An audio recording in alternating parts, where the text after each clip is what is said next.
Bonjour, toujours dans cette première unité, je souhaite vous parler de phonétique. D'accord? Nous l'avons fait avec l'alphabet, avec les numéros. Maintenant, je vais vous parler de la phonétique du son O. Le son O peut avoir en français plusieurs orthographes. Tout d'abord, la plus simple, la lettre O, qui se prononce donc O. Mais il existe aussi différents groupes de lettres qui, lorsqu'on les prononce, se prononcent également O. Par exemple, E, A, U se prononce O. A, U, X se prononce également O. Un exemple, faux. Autre groupe de lettres qui se prononcent de la même manière, A, U, se prononcera O. Voyons maintenant que si nous joignons la lettre O avec d'autres voyelles ou d'autres consonnes, ce groupe de lettres se prononcera de manière différente.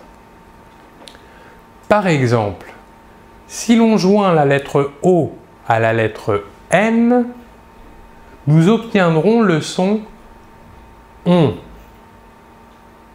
ON. Un exemple, un pont.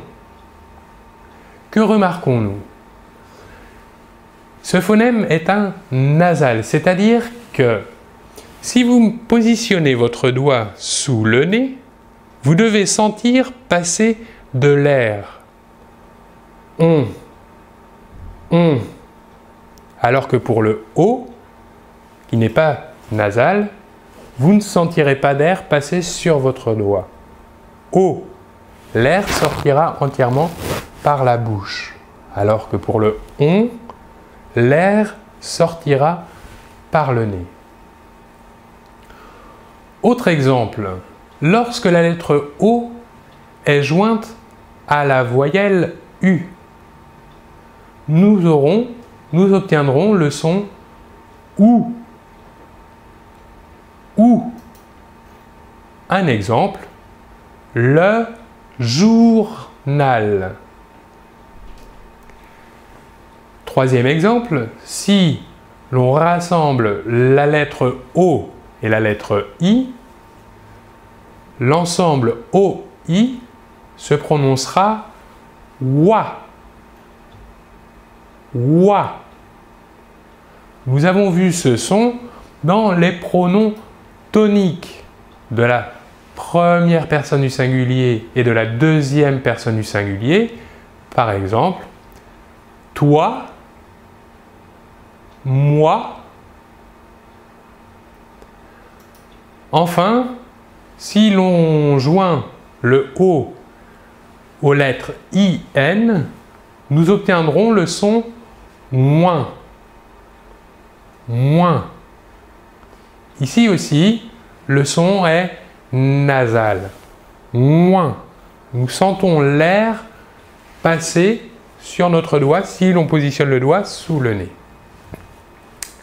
Un exemple, le foin. Voilà pour la phonétique du son O. Je vous remercie beaucoup de votre attention et l'on se retrouve très bientôt. Au revoir.